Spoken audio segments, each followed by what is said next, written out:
नमस्कार, ABP live के चुनावी शो में आपका स्वागत है। इस वक्त हम मौजूद हैं नेपानगर विधानसभा में। जी हाँ, नेपानगर वही है जो अखबारी कागज की सप्लाई में एशिया का सबसे बड़ा हब हुआ करता था। अब यहाँ क्या स्थिति है, यहाँ के लोग अपनी समस्याओं को लेकर क्या मतदान करने की तैयारी में हैं। नेपानगर पिछली मर्तबा चर्चित तब भी हुआ था जब यहाँ कांग्रेस की विधायक कांग्रेस छोड़कर भारतीय जनता पार्टी में शामिल हो गई थी। इस मर्तबा चुनाव के क्या मुद्दे हैं उनसे जानेंगे। आइए अब हम बात करते हैं कुछ साथियों से। ये बताइए, इस बार स्थानीय मुद्दे क्या हैं? देखिए, स्थानीय मुद्दे जैसे कि सबसे पहली बात यहाँ का शिक्षा, स्वास्थ्य, रोजगार, पलायन, ये स्थानीय मुद्दे पर सबसे ज्वलंत मुद्दा अगर नेपानगर का कोई है तो वह है नेपा मिल, जो कि 1955 में जिसकी स्थापना हुई थी। आज नेपा मिल बंद होने की कगार पे आ गई और एशिया की सबसे पहली नेपा जो कागज कारखाना है, आज वो अगर बंद होने की स्थिति में आता है तो ये नेपानगर की सबसे शर्म की बात है। आज चाहे बीजेपी हो चाहे कांग्रेस हो, किसके नाम पे वोट मांग रहे हैं?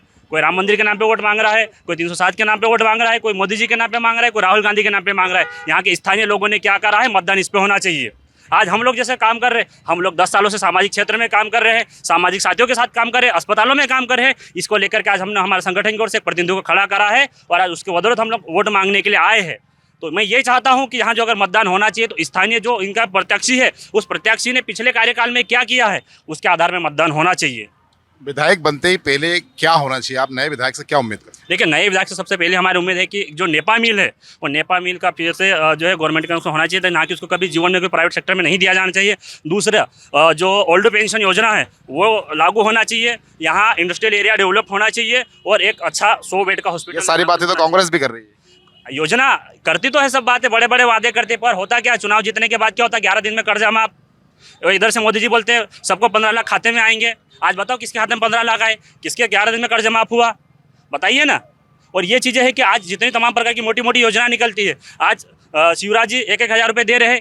4.5 साल कहाँ चले गए थे? 4.5 साल जब कोरोना में थे, कोरोना में वो चीज़ें कहाँ चले गई थी? आज जब सबसे ज़्यादा ज़रूरत किसी भी समुदाय के हो, सबसे ज़्यादा ज़रूरत वो गरीब परिस्थिति में थी, उनको यहाँ तक कि जो बड़े बड़े लोग जो बाहर विदेशों में पढ़ रहे थे उनके बच्चों को एरोप्लेन से लाया गया और हमारे मजदूरों को, बेचारों को पैदल कर्नाटक से लेकर बुरहानपुर चाहे नेपानगर यहाँ तक लोग पैदल आए हैं। तो ये चीज़ें हैं, इनको लेके मतदान होना चाहिए। स्थानीय युवा काफी आक्रोशित है। उनका केंद्र सरकार हो या राज्य सरकार हो, योजनाओं को लेकर काफी नाराजगी है। कुछ और लोगों से बात करते हैं। किस तरह से देखते हैं इस विधानसभा चुनाव को? क्या प्राथमिकता होंगे? इस बार प्रदेश में कांग्रेस सरकार बन रही है। ये निश्चिंत है, प्रदेश में बदलाव चल रहा है और हम 150 प्लस के ऊपर जा रहे हैं। पिछले स्थानीय मुद्दों की बात करें, हाँ 150 है। पिछली बार भी आपके विधायक कांग्रेस के थे। हाँ, कांग्रेस के विधायक थी, बाकी इन्होंने डरा धमका के प्रशासन का जो दुरुपयोग कर कर उस विधायकों को ले गए थे। आज अगर हमारे विधायक को उन्होंने जो थी और जो लेके गए उसके साथ इतना दुरुपयोग करा है कि आज उन्होंने टिकट नहीं दिया है। ये बीजेपी खेल और उनके साथ जो है मजाक कर रही है। आज की परिस्थिति में वो विधायक किसी लायक नहीं रहे। अगर इनको उस समय इतनी अच्छी दिख रही थी, अब क्या हुआ इनको? अब क्यों नहीं उसको टिकट दिया? अब अपने प्रत्याशी को लाया। तो ये कांग्रेसियों को ये बोलते हैं बार बार कि कांग्रेस ये है, आप 70 साल का रोना रोते हैं। इस देश में सिर्फ कांग्रेस ही ऐसी थी जिसने लगातार इस देश को दिया है। और आज जो समस्या क्या है नेपानगर का? नेपा मिल की जो समस्या है वर्तमान में, इन्होंने जो 15 साल से वो नेपानगर को समस्याग्रस्त कर दिया है। नेपानगर का दूसरा नाम समस्याग्रस्त हो गया। नेपानगर का नाम समस्याग्रस्त हो गया है। आइए अब बात करते हैं।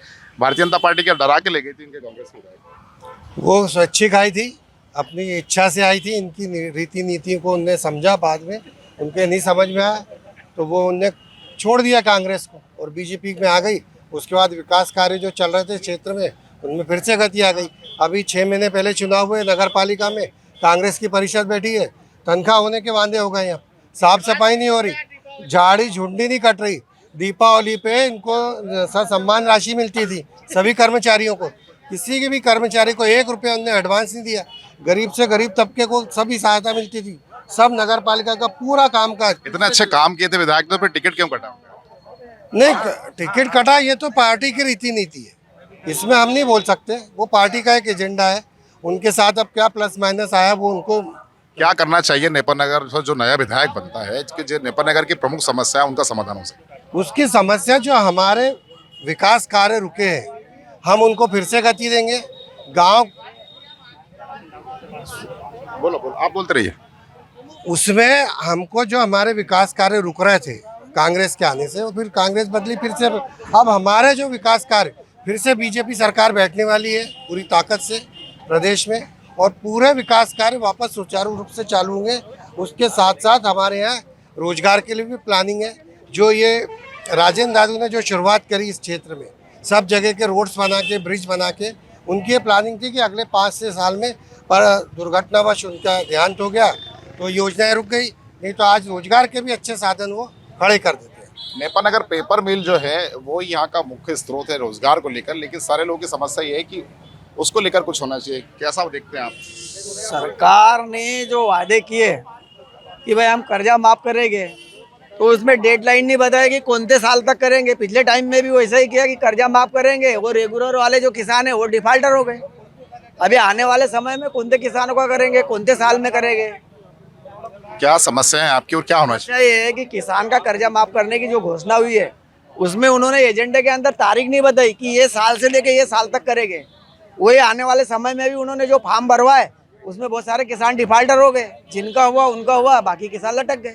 रोजगार की एक बड़ी समस्या है। आप यहाँ पे व्यवसाय करते हैं, किस नजरे से देखते हैं और क्या होना चाहिए? व्यवसाय के नज़रे से तो नगर में व्यवसाय की बहुत किल्लत है। और नेपा मिल जो चल रही है, उद्योग कारखाना जो एशिया का सबसे बड़ा उद्योग कारखाना है, आज उसमें रोजगार के लिए डेली बेसिस पे लोग रखे जा रहे हैं। और जो प्रगति होना चाहिए, नगर की विकास होना चाहिए, वो नहीं हो पा रहा। और यहाँ जो ट्रेनों का स्टॉपेज है वो भी बंद हो चुका है, जिससे लोगों को आने जाने में दिक्कत। इस बार किन चीजों को देख के मतदान करेंगे? वही विकास को देख के, क्योंकि जो सरकार ने विकास किया है उसी को देख के वोट देगी पब्लिक। क्योंकि जो सड़क, स्थानीय विकास और विकास अवरुद्ध के अपने अपने दावे हैं। भारतीय जनता पार्टी का दावा कि यहाँ पे विकास हुआ है। कांग्रेस चूंकि अभी यहाँ विपक्ष में, तो उनका है कि विकास नहीं हुआ है।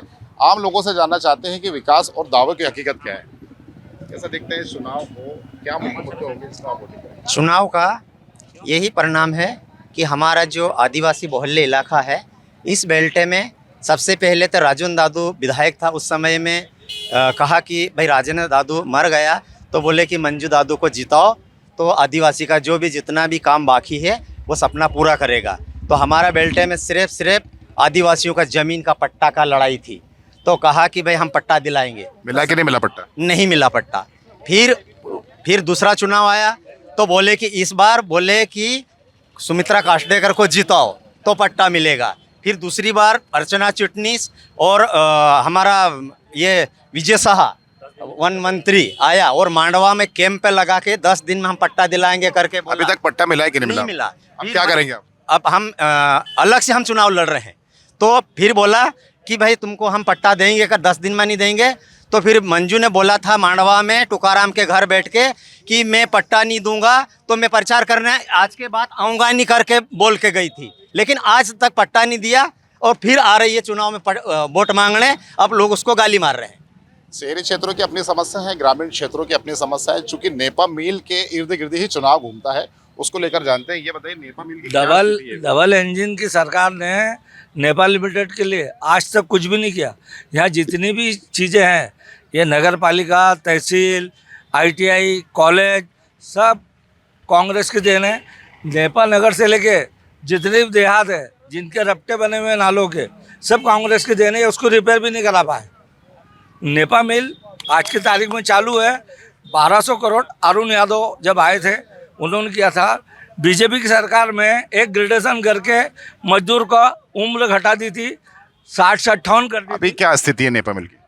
नेपा मिल की स्थिति बढ़िया है। नेपा मिल में सविधा के रूप में युवाओं का पलायन एक यहाँ की बड़ी समस्या है। के अंदर 50,000 किस तरह से देखते हैं आप इसको? युवाओं का पलायन जो यहाँ पर बहुत तेज़ी से हो रहा है। जनसंख्या बढ़ने के वजह यहाँ से घटती है, क्योंकि यहाँ पर युवा अगर खड़ा रहता है तो उसको चने बेचने पड़ेंगे, और उसको चने खरीदने के लिए भी जनता नहीं बचेगी। वो अपने चने खुद ही बेचेगा, खुद ही खरीदेगा और खुद ही बेचेगा। ऐसा काम हो गया है। तो मेरा ऐसा मानना है कि हमारे आदरणीय मुख्यमंत्री शिवराज सिंह चौहान, जिन्होंने 17 साल की सरकार में इस नेपानगर विधानसभा में एक भी रोजगार उद्योग नहीं डाला है, और इसीलिए शायद उनकी जब पूरा प्रवेशक हुआ है तो उनको उनकी मुख्यमंत्री सीट से गायब कर दिया गया है। कहीं ना कहीं नज़रअंदाज कर दिया गया है कि उन्होंने युवाओं के लिए कुछ नहीं किया। स्थानीय मुद्दे बताइए आप। स्थानीय मुद्दा यह है कि यहाँ पर रोजगार बिल्कुल भी पूरे विधानसभा में रोजगार नहीं है। हॉस्पिटल है लेकिन हॉस्पिटल में डॉक्टर नहीं है। एम्बुलेंस है, लेकिन एम्बुलेंस में देखिए सुमित्रा कार्डियक के नाम से एक एम्बुलेंस चलती है वहाँ, लेकिन उस एम्बुलेंस में आपको जो मरीज रहेगा उसको पहले उसमें डीजल डालना पड़ेगा। आपके पास में अगर 1000 रुपये है, आप उसमें डीजल डाल सकते हो तो आपके पेशेंट को आप बड़े बुरहानपुर हॉस्पिटल में ले जा सकते हो, अन्यथा आपका पेशेंट वही तड़प तड़प के दम तोड़ देगा, लेकिन उसमें नहीं है। इस बार किन बातों को लेकर वोट करेंगे? इस बार हम लोग सिर्फ और सिर्फ रोजगार की बात को लेकर वोट करेंगे। रोजगार एक बड़ी समस्या है यहाँ पे, किस नज़र से देखते हैं आप इसको? देखिए रोजगार के लिए यहाँ पर नेपा नगर में सिर्फ एकमात्र साधन है जो है नेपा मिल।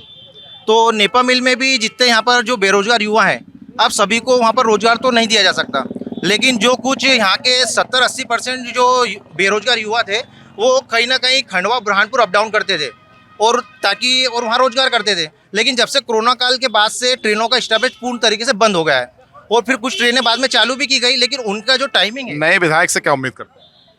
वो किसी भी पार्टी का विधायक चुनकर आए, लेकिन कहीं ना कहीं नगर की यहाँ पर बेरोजगार युवाओं के लिए, जनता के लिए कहीं ना कहीं ट्रेनों के स्टॉपेज होना चाहिए ताकि वो यहाँ पर रोजगार ना मिले, लेकिन कम से कम खंडवा बुरहानपुर जाके वो रोजगार प्राप्त कर सके। रोजगार एक बड़ी बेरोजगारी यहाँ पे एक बड़ी समस्या है जिसको लेकर अपने अपने दावे हैं। अब कुछ और लोगों से जानते हैं कि इसके अलावा और किस नज़र से देखते हैं इस चुनाव को, किन बातों को लेकर वोटिंग करेंगे? चुनाव में जैसे हम जा रहे हैं तो हम तो विकास के नाम से ही जा रहे हैं। भारतीय जनता पार्टी ने पिछले 10-15 सालों में जो यहाँ विकास किया है वो चहुमुखी विकास है और सभी को दिखता है। चहुमुखी विकास दूसरे लोगों को दिख नहीं रहा, बोल रहा है डॉक्टर है, हॉस्पिटल है, डॉक्टर नहीं। आप खुद आपके पीछे देख लीजिए, एक जो ब्रिज बना है ये राजन दादू, स्वर्गीय राजन दादू जी की देन है। तो क्या ये विकास नहीं है? क्या था नेपा नगर में इसके पहले था ये?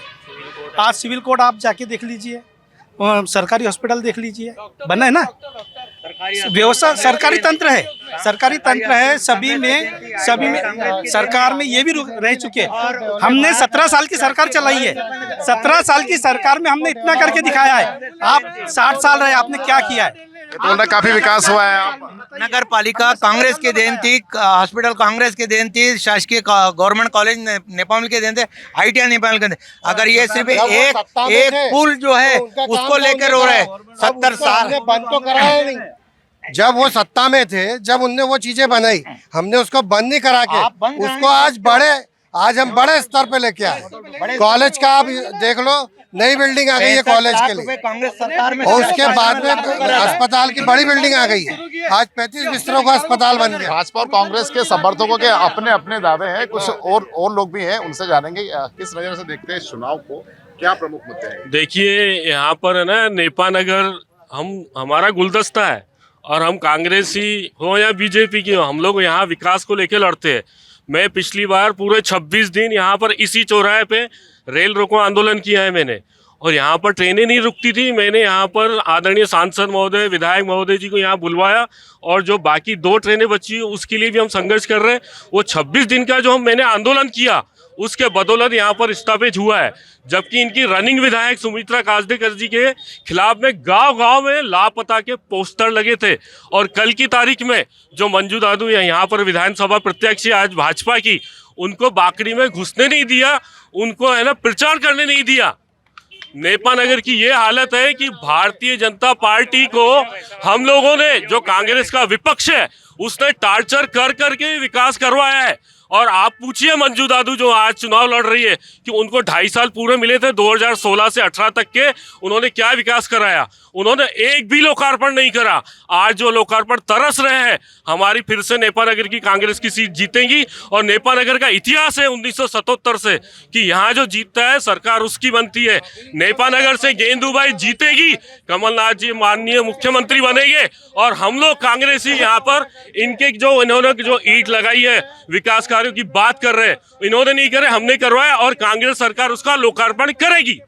राजनीतिक जानकारों का ऐसा मानना है कि यहाँ से जो विधायक बनता है उसी राजनीतिक दल की सरकार बनती है। आइए और कुछ लोगों से जानते हैं कि कितनी सच्चाई है ये। कांग्रेस की खुद सरकार है नगर पालिका की, क्या मुद्दे होना चाहिए चुनाव में? चुनाव में रोजगार की तो जो बोल रहे हो वो सही बात है। हम ग्रामीण क्षेत्र के हैं, हम 1 ग्राम सागफाटा के। हमारा 2016 से रोड ये मांडवा से सागफाटा का स्वीकृत हुआ, पर आज तक रोड नहीं बना। और हमारा जो भी कार्यालय है 1 ग्राम सागफाटा का, नेपा नगर, बैंक, अस्पताल, तो हम एम्बुलेंस को अगर फोन लगाते तो वो एम्बुलेंस वाले बोलते कि रास्ते की वजह से, अगर प्राइवेट गाड़ी लेके आते तो रास्ते में डिलीवरी हो जाती। वो हमारे सागफाटा की और स्थिति है, बहुत खराब है, गड्ढा है। तो शिवकरी नंदू भैया के हाथ से हुआ था, पर आज तक रोड पूर्ण नहीं हुआ। वो 2 बार, वो क्या मालूम का, वो बनते बनते 2-4 पुलिया बनी और अभी ऐसे ही पड़ा हुआ है। भारतीय जनता पार्टी और बीजेपी समर्थित लोग अपने अपने विकास के दावे हैं, लेकिन विकास गांव तक पहुंचा है नहीं पहुंचा है। कुछ ग्रामीण हमारे साथ मौजूद है, उनसे बात करते हैं। मैं ग्राम साईखेड़ा का हूँ। मैं बीजेपी का कार्यकर्ता हूँ, लेकिन जो बीजेपी के जो कार्यकर्ता है, जो आम जनता को जो बीजेपी के है उनको सहयोग नहीं करते। और वहाँ पर कांग्रेस की सरकार है। कहाँ पे कांग्रेस की सरकार? ग्राम साईखेड़ा खुर्द में। क्या समस्या है आपकी, ये बताइए। समस्या है बीजेपी के जो भी कार्यकर्ता है, उन लोगों के, गरीबों के कोई भी आज तक काम नहीं हुए। इनकी अपनी समस्या है, संगठन से नाराज है। अब ये बताइए कि युवाओं के लिए ऐसा क्या किया जाए? देखिए, आज अगर युवा बेरोजगार है तो युवाओं को रोजगार देने के लिए योजनाएं बनाई जानी चाहिए, और योजना सरकार बना रही है, पर उन योजनाओं का लाभ किसको मिल रहा है? आज अगर हम आदिवासी वर्ग के युवाओं की बात करें, बता रहा हूँ ना साहब बता रहा हूँ ना साहब, अब सुन लीजिए ना। 2 करोड़ मोदी जी ने भी बोला था, इनकी सरकार ने बोला था 4000 भत्ता, इन पे भी आऊंगा मैं, आप चिंता मत करिए, है ना। तो योजना तो बनाती है, पर योजनाओं का लाभ किसको मिलता है? आज आदिवासी समुदाय के लिए हजारों करोड़ रुपए की टेंडर होते हैं, योजनाएं निकलती है। बीजेपी के समर्पित लोगों के, कांग्रेस समर्पित लोगों के अपने अपने विकास की लंबी फहरिस्त है। हाँ। जमीनी हकीकत क्या है, ये बताइए। सर, जमीनी हकीकत ये है कि सब जुमलेबाजी है ना। सब चीज़ें कहीं उधारी से नाम पे किसी आदमी को कर्जे में डुबो के लाई गई है, और जितनी योजनाएं बनाई जाती है, आप वास्तविक आंकड़ा निकालिए, सारी की सारी योजनाओं में जो स्थानीय नेता है, उन नेताओं के सगे संबंधी, उनके रिश्तेदारों को योजनाओं को लाभ मिलता है। आज हम आदिवासी वर्ग से, हमको योजनाओं का लाभ क्यों नहीं मिलता? ये एक बड़ा विषय है। जो योजना बनती है केवल जो नेता होते हैं, उनके विधायकों को, उनके रिश्तेदारों को, उनके जो कार्यकर्ताओं को, उनको लाभ देने के लिए योजना बनाई जाती है। असल में जो जमीनी स्तर के जो लोग हैं, उनको आज तक कोई योजना मिलती ही नहीं, क्योंकि वो तो एक विधायक को मिल तक नहीं पाते हैं। सर, इनकी विधायक पूछ लीजिए ना, 5 साल में कहाँ किससे मिली? 5 साल में आपकी सुमित्रा कार्डेकर सर किससे मिली, बताइए ना सर। जमीनी हकीकत अपनी जगह है, वो दावे अपनी जगह है। आपकी विधायक मिली नहीं किसी से? आपकी विधायक गाँव नहीं पहुँच पाई है? वो हमारी विधायक नहीं पहुंच पाई तो संगठन ने उसको चेंज करा। अब जो लोग मिलते हैं पहुंचते हैं, उनका नाम कोई नहीं लेता। अभी आरोप लगा रहे कि बड़े बड़े नेताओं को बोले लाभ देते हैं। आज यदि ये, जबकि पूरा आजकल का नेटवर्क पूरा डिजिटल हो गया है, पूरा डिजिटल नेटवर्क हो गया है।